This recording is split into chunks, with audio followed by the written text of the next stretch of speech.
حالات کچھ بھی بنتے ہوں، لیکن آپ یہ سمجھ لیں کہ آپ کا باپ جب آپ کو تکلیف میں نہیں دیکھ سکتا تو ہزاروں باپ اور ماں سے مہربان پروردگار جو ہمارا ہے وہ ہمارے ہر حال سے باخبر ہے. ہمیں اپنی سبسکرائب کیجیے ہمارے چینل نور رضا کو اور بیل آئیکن کو پریس کیجیے جس سے آپ کو ہماری نیو ویڈیو کی نوٹیفیکیشن ملتی رہے. جس کے سینے میں ایمان ہوگا وہ ہزار اس کے سامنے مسائل کے پہاڑ اور مصائب کے پہاڑ کھڑے ہوں، وہ اپنے رب پر اس طریقے سے بھروسہ کرے گا کہ میرا رب سب سے زیادہ طاقتور ہے، وہ چاہے تو سمندر میں راستے پیدا کر دے جو اس کے دست قدرت میں. آئیے میں آپ کو ایک واقعے کے ذریعے سمجھاؤں.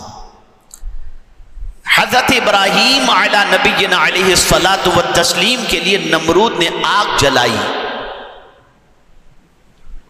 بہت غور سے سنیں اور ایک نبی کا اپنے رب پر کیسا بھروسہ ہے اسے محسوس کریں. آگ جلائی گئی حضرت ابراہیم علیہ السلام کو اس میں ڈالنے کے لیے. پروردگار نے حضرت ابراہیم علیہ السلام کی بارگاہ میں جبریل امین کو بھیجا. جاؤ جبریل میرے خلیل سے پوچھو کوئی تمنا ہے. سچویشن کتنی وشٹ ہے آپ دیکھیں. حالت یہ ہے کہ آگ کے اندر زندہ ڈالنے کا پلان، آگ تیار ہو چکی ہے اور ایسا فرشتہ آ کر کے کہہ رہا ہے کہ جس کو اللہ نے یہ طاقت دی ہے کہ میں آپ کو کیا بتاؤں. اتنی طاقت حضرت جبریل امین علیہ الصلاۃ والتسلیم کو اللہ نے دی ہے کہ حضرت یوسف علیہ السلام کو جب ان کے بھائیوں نے کنویں سے نیچے پھینکا، حضرت جبریل سدرۃ المنتہا پر تھے. انہوں نے وہاں سے سفر شروع کیا. حضرت یوسف کے کنویں میں نیچے پہنچنے سے پہلے انہوں نے اپنے پر میں اٹھا لیا. کتنی طاقت ہے حضرت جبریل امین علیہ السلام.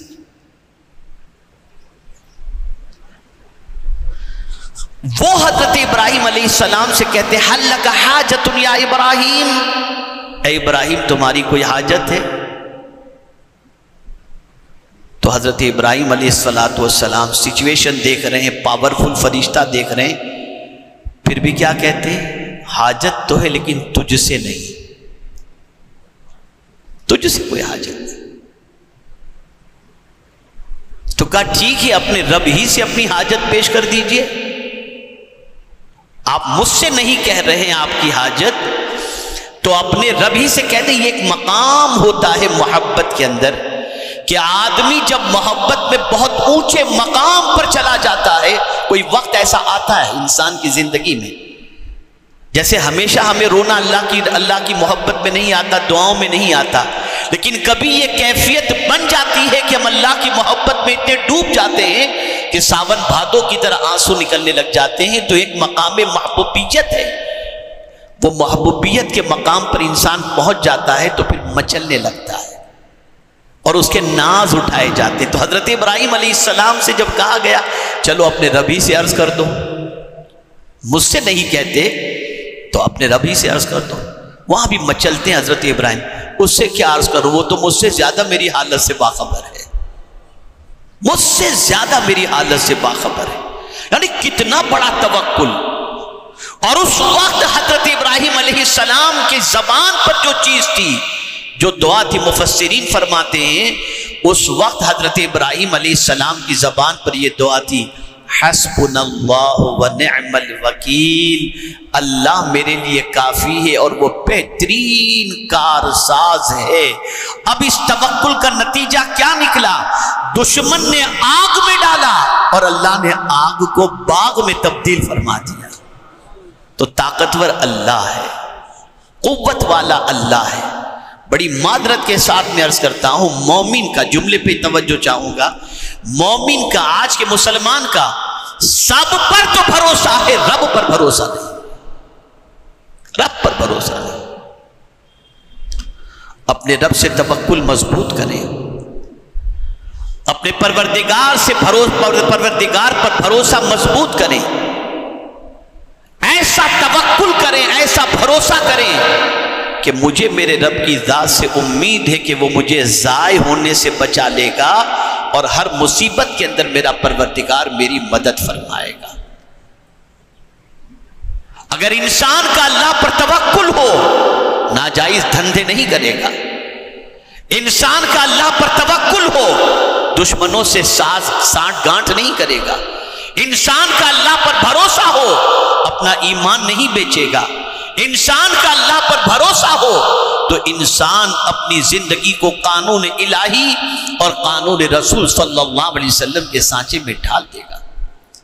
اور پھر جب کوئی بندہ اپنے رب پر بھروسہ کرنے لگتا ہے، میرا مولا ہے، میرا پروردگار ہے، وہ میری شہ رگ سے زیادہ قریب ہے، وہ خود فرماتا ہے نحن اقرب الیہ من حبل الورید، وہ خود فرماتا ہے امن یجیب المضطر اذا دعا، کون ہے جو بے قرار کی فریاد سنتا ہے، ویکشف السوء، اور اس کی پریشانیوں کو دور کرتا ہے، کون ہے جو روزی عطا کرتا ہے، وما من دابۃ فی الارض الا علی اللہ رزقها، کون ہے جو عزت دیتا ہے وتعز من تشاء وتذل من تشاء بیدک الخیر، کون ہے جو زندگی دیتا ہے، اللہ ہے، کون ہے جو موت دیتا ہے، اللہ ہے، سب کچھ اس کے دست قدرت میں ہے۔